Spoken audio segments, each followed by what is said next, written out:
अंशुल सोनी।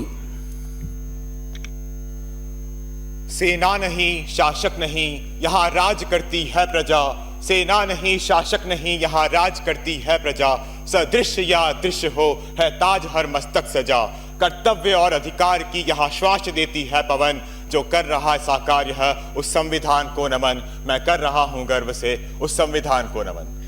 गढ़ शिरोमणि चित्तौड़गढ़ का पुत्र मैं अंशुल सोनी सम्माननीय मंच, निर्णायक गण एवं समस्त युवा साथियों को सादर प्रणाम करता हूँ। महोदय, 26 जनवरी 1950 का वो दिन था जब भारत का संविधान लागू हुआ था और आज 26 मार्च 2025 का यह दिन भारतीय संविधान के 75 वर्ष और 2 माह संपूर्ण कर रहा है। यह हम सभी देशवासियों के लिए अत्यंत गर्व और हर्ष का उत्सव है। महोदय, एक लोकतंत्र के अंदर संविधान की भूमिका कुछ वैसी ही है जैसी सौर मंडल के अंदर सूर्य की, क्योंकि हमारे नागरिकों के कर्तव्य, अधिकार, राजनीति और न्याय शास्त्र सभी संविधान के ही चक्कर लगाते हैं, उसी के इर्द गिर्द घूमते हैं और ये संविधान ही है जिसके बलबूते पर हमारे देश के सभी नागरिकों का जीवन सुख और समृद्धि से व्यतीत हो रहा है। अधिकार, जब बात होती है अधिकारों की तो सर्वप्रथम हमें याद आते हैं हमारे मौलिक अधिकार। अधिकार स्वतंत्रता का, समानता का, धार्मिक स्वच्छंदता का, शोषण के विरोध का और संवैधानिक उपचारों का।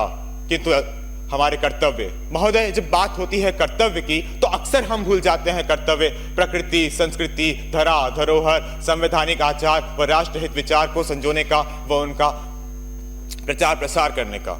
और प्रगति, प्रगति है आज का युवा, प्रगति है आज का भारत, प्रगति है यह युवा संसद। बाबा साहब भीमराव अंबेडकर ने कहा था कि संविधान कोई कागजी दस्तावेज नहीं, यह अपने आप में जीवन जीने का एक तरीका है। मैं कहना चाहूंगा महोदय, संविधान अपने आप में जीवंत है और यह 140 करोड़ देशवासियों के हृदय में हर समय धड़क रहा है। महोदय, हमारे अब बात हुई 75 वर्षों की, किंतु अब हमें आगे की तरफ देखना है। यह सफर अभी थमा नहीं, यह यात्रा अभी जारी है। संविधान संजोने की युवा पीढ़ी की बारी है। देश तेज कदमों से शत वर्ष उत्सव की ओर बढ़ रहा है और हमें सुनिश्चित करना है कि भारत विकसित भारत बन के निकले। सुनिश्चित करना है कि भारत की अखंडता को भंग करने वाला 370 जैसा हर अनुच्छेद समाप्त हो। सुनिश्चित करना है कि भारतीय संसद के अंदर 33% पद महिलाओं को ही प्राप्त हो। हमें यह सुनिश्चित करना है महोदय कि भारत के अंदर स्वर्णिम काल तो अवश्य आए, किंतु आपातकाल महोदय, आपातकाल भारत के अंदर कभी ना आ पाए।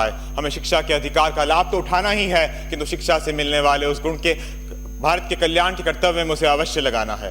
भारत के प्रस्ताव, संविधान की प्रस्तावना में लिखे हैं 3 बहुत ही सरल किंतु बहुत ही शक्तिशाली शब्द, और वो है हम भारत के लोग। यह भारत का संविधान ही है और यह हम भारत के लोग ही हैं जो इस भारत को भारत देश बनाते हैं। इन्हीं मूल्यों को सरमाथे लगाकर हमें प्रधानमंत्री जी के द्वारा दिए गए 11 संकल्पों का निर्वहन करना है और भारत को उन्नतिपूर्ण देश बनाना है। मैं अपने वाणी विराम में इतना ही कहना चाहूंगा कि भारत के कल्याण। धन्यवाद, आपका समय समाप्त हुआ। अब 11 नंबर टोंक से अंतरा जैन। नमस्कार। गांधी का पैगाम हूँ मैं, अंबेडकर का फरमान हूँ। गांधी का पैगाम हूँ मैं, अंबेडकर का फरमान हूँ। मैं ही रूह हूँ, मैं ही ईमान हूँ, मैं ही गीता हूँ, मैं ही कुरान हूँ। ना हिंदू हूँ ना मुसलमान हूँ, मैं भारत का संविधान हूँ, मैं भारत का संविधान हूँ। एक सुनहरे भारत की कल्पना को अपने मन में लेकर मैं अंतरा जैन भारत के अति सुंदर राज्य राजस्थान जिला टोंक से आप सभी का हार्दिक अभिनंदन करती हूँ। जैसा कि आज हम सब लोग उस संविधान के बारे में बात करने वाले हैं, जिस संविधान ने मुझे ये हक दिया कि मैं पढ़ सकूं, मैं लिख सकूं और मैं अपने विचार आप सभी के सामने रख सकूं। आज़ाद भारत और गुलाम भारत के मध्य का एक बड़ा फर्क सिर्फ एक किताब है, द कॉन्स्टिट्यूशन ऑफ इंडिया। देश पहले भी चल रहा था, विकास की चिड़ियाएं पहले भी उड़ रही थी। मालूम है हमें भारत का पहला पोस्टल सिस्टम, जीटी रोड और अनेक कई तरह की तरक्कियां पहले भी हुई है, परंतु कमी थी हमारी आज़ादी और हक की, जो हमारे संविधान ने हमको प्रदान की। वर्तमान में भारतीय संविधान अपने 75वें वर्ष में प्रवेश कर रहा है। ये हमारे लिए और लोकतंत्र के लिए एक बहुत बड़ी उपलब्धि है। इस उपलब्धि को अवसर में बदलने के लिए माननीय प्रधानमंत्री जी के द्वारा 11 संकल्प प्रस्तुत किए गए हैं। अवश्य ही निश्चित रूप से ही इनमें हमारे अधिकारों के साथ साथ कर्तव्यों की सुनिश्चितता भी निश्चित की गई है। Because we are always talking about our rights, why we are not talking about our duties. क्या आप सभी लोगों को नहीं लगता है कि जितने स्तर पर हमारे अधिकारों की बात करते हैं, अगर उतने ही स्तर पर हमारे कर्तव्यों का निर्वहन करें तो अवश्य ही सुनिश्चित रूप से सभी के अधिकार सुनिश्चित किए जा सकते हैं। कहा जाता है युवा शक्ति है, युवा सशक्त है, युवा आधार है, युवा विचार है, युवा नायक है। तो जो युवा नायक है वो विधायक क्यों नहीं है?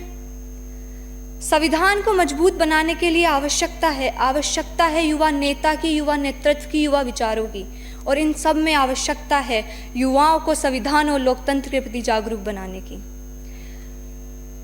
और कहा भी तो गया है, युवा शक्ति है, युवा सशक्त है, युवा आधार है।